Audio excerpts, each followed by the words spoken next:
How about another day of adventure in the Yukon? This is the 6th ride, and I'm still here, hanging on. We're up on Mount McIntyre today, doing a trail called Blown Away. And Matt, our guide, said that every time he's been up here, it's been crazy windy, so that makes sense why the trail would be named that. But today it's actually perfect. It's nice. It's warm. Future traffic light, or maybe a geological survey. Whoa!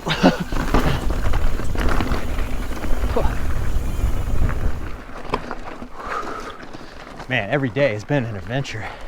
The fine art of finding a bunch of great trails and packaging them together for a week of awesome riding. Wandering Wheels does it well. Fish Lake over here in front of us. Wow. Every day, some new giant mountain range and beautiful lake. Crazy.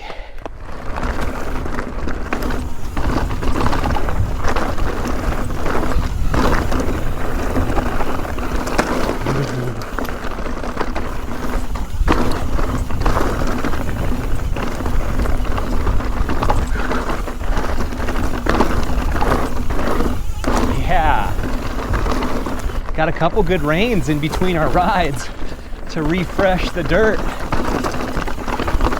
So perfect.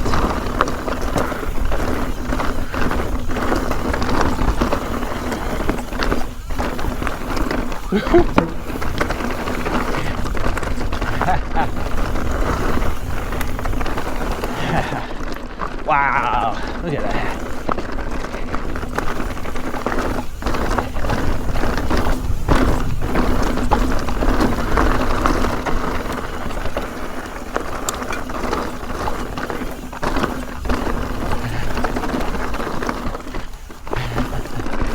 Cool.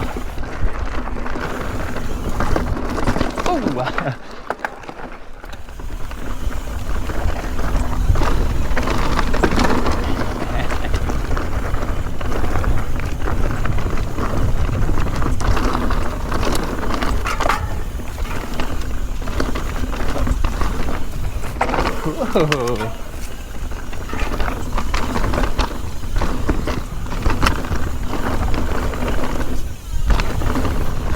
Whoa. So many of these trails we've ridden where it's like real deal loam. That's what I imagine all the Whistler trails were before they're ridden by a million people. It makes a lot more sense sometimes when you ride a crazy trail that goes straight down full of roots that at one time it had nice dirt on it.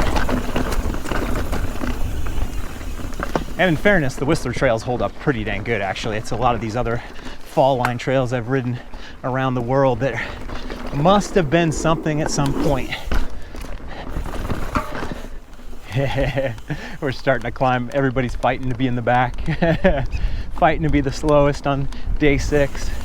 I just need to get through one more big day of riding in the Yukon. This is the 6th day in a row, and my little secret to get through a ton of riding day after day after day, hour after hour after hour, it's LOAM, the fine sponsor of today's video. When your electrolytes are out of whack, you're gonna get cramps, you're gonna get headaches, you're gonna be tired. You need to get your hydration dialed in. It took me a long time to find the right electrolyte drink that didn't mess with my stomach, but still kept me fired up, didn't make me jittery, didn't have a pound of sugar, and tasted fantastic. LOAM checks all the boxes for me, and the LOAM thesis is out with sugar and in with salt. They believe that most people, especially active people that get out and sweat a lot, need more salt in their diet, not less, to perform their best and feel good. You gotta stay salty if you're gonna survive the summer. Have you tried the sparkling electrolyte drink yet? Holy moly, in a can, it's a beautiful thing. I love them. Head on over to drinkelement.com/BKXC. Anytime you're putting in an order, please use my link. It helps the channel so much. every time you use that link and put in an order, you're actually going to get an 8-pack sample pack of the electrolyte drink mix. You'll get it the first time you order, the second time you order, the third time you order, as long as you use my link, drinklmnt.com/BKXC. If you're just getting started with Element, I highly suggest citrus salt as your first taste, your first flavor. Then, as long as you go through my link, you'll get the 8-pack sample pack, try all the different flavors, order the Insider Bundle, and then you'll be stocked up and ready to go for a long, long time. And for some reason, if you don't like it, if it doesn't quite click, Element has a 0 questions asked return policy. Just hit them up. They'll give you a refund. If you don't like it, you are taking 0 risk with your first taste of Element. Head on over to drinklmnt.com/BKXC. Thanks to Element for sponsoring this video. I think the biggest surprise of this trip for me is that the bugs have not been that bad. Definitely a couple spots where we stopped and the mosquitoes start to swarm up, but it's like nothing like when I went to Alaska one time during the solstice and it was crazy. Whew, boy, Trail Forks said this is like a 400-foot climb. This is something. It's like Everstoke climbing. Straight up and hurtful. Got a nice diamond-plated tailgate for a bench. And then Starbuck. He was a good dog. And when he wasn't, we loved him anyway. This trail's named Starbuck's Revenge.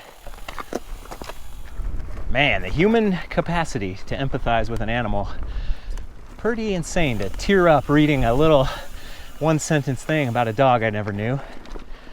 But then we have no problem killing the other side in war, because they're the bad guys. So I'm still on the hunt for a beaver, and I just looked into it more. They actually eat, like, bark. They're Adirondacks. I totally thought they created all the beaver ponds to be able to eat other stuff like insects and things. That's such a trip.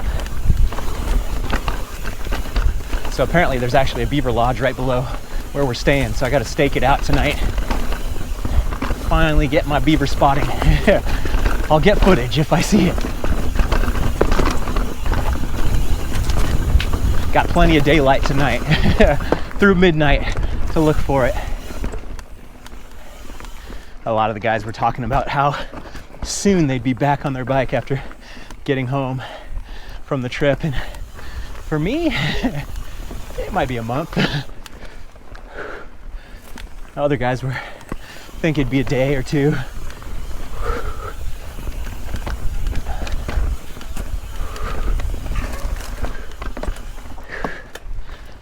I got more holes to dig at Everstoke.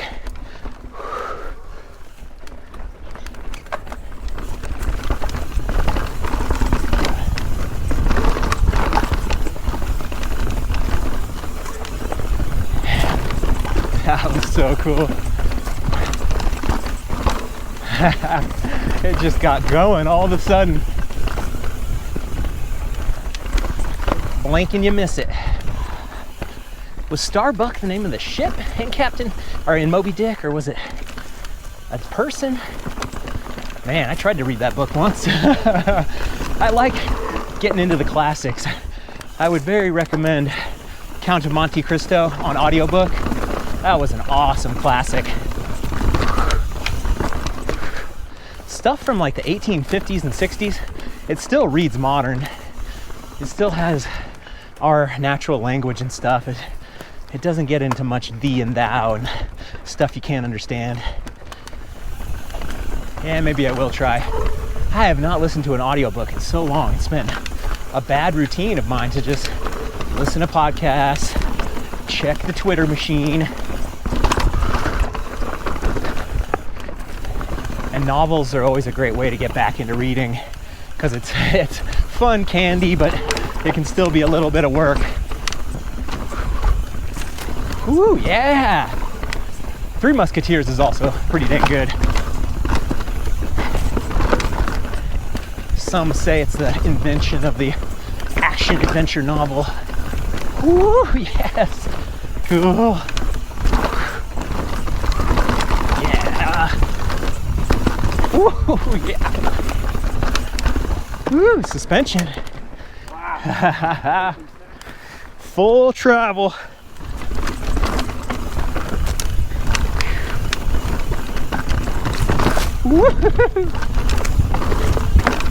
Oh, wild. Oh, my back end was floating around.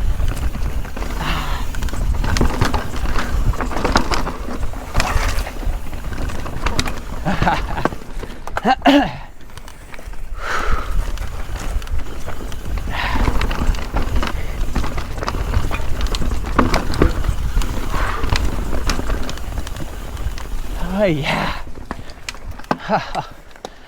Yeah, good spot for it. Yeah, that was sweet.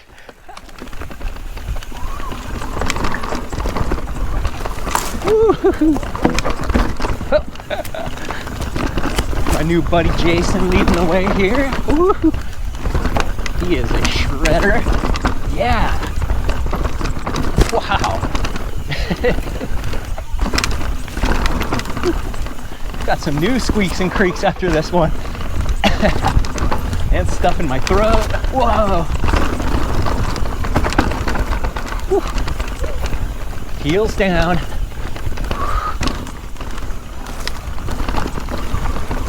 Wow. Oh, face whipper.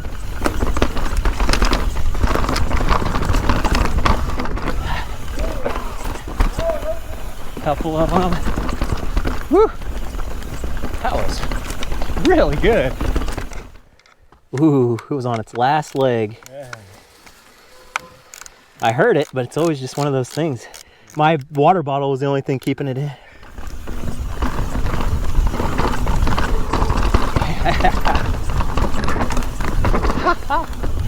That was cool. Woo! Inside pedal strikeability. Whoa! Into the bush.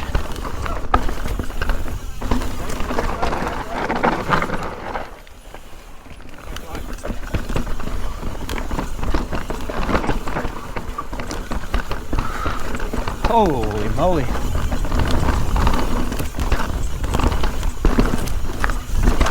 Heavy diet of LOAM today.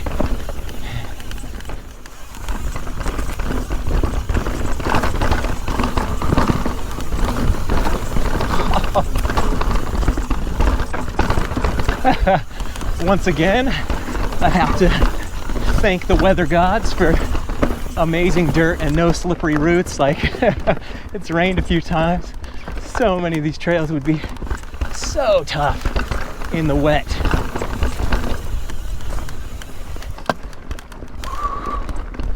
Lucky, lucky, lucky. We set aside $1 from every component we sell, even if it's a $10 component. We set aside $1 to give back to the trails, and it is fantastic to get to give away so much money. It's way bigger than anything I would have been able to do on my own.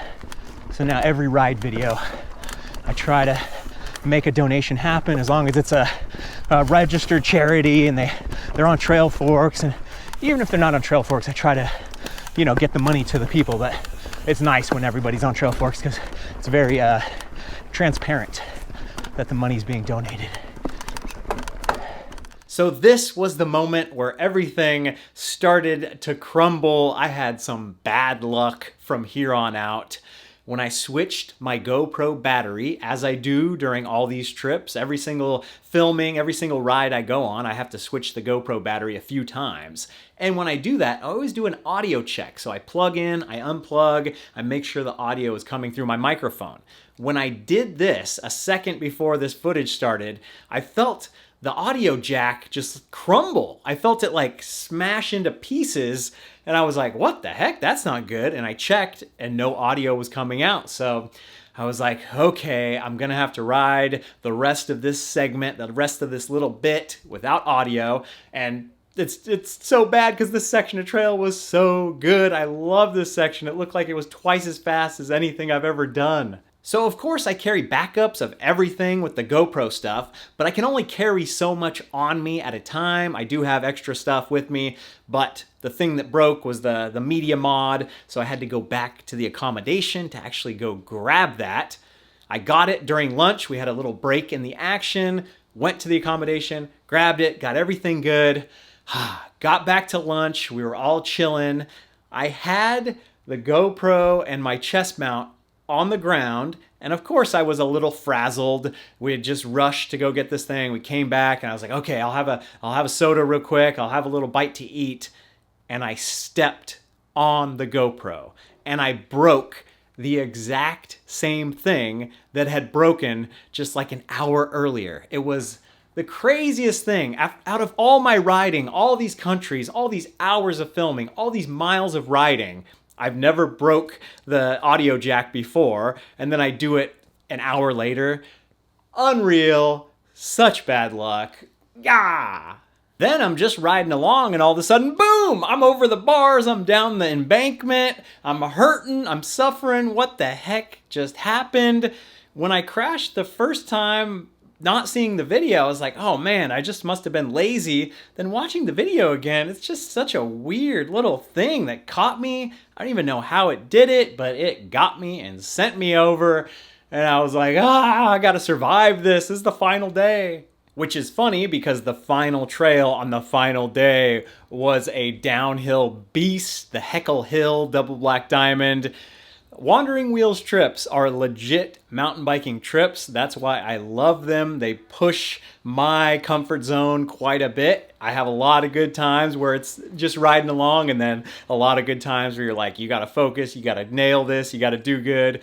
Just the perfect balance. Heckle Hill was awesome. I survived it all. So happy to finish out this trip in one piece with, messed up hand a little bit, broken GoPro and all, but still surviving the trip. This one is called the Yukon Solstice Shred on the Wandering Wheels website. Check it out. It's well worth the trip. I'm actually going to go do some more Wandering Wheels trips in the future. One that is actually on the docket is in March in Nepal. Check out the website, check that thing out. If you want to come along, you're welcome to come. I hope you are in shape, ready for some good, tough mountain biking. Whew. All right, I'm going to take a breather, edit some videos, then I'm going to get back out there and bring some more good riding to you. Do me a favor, go ride something new, and maybe I'll see you on the trail.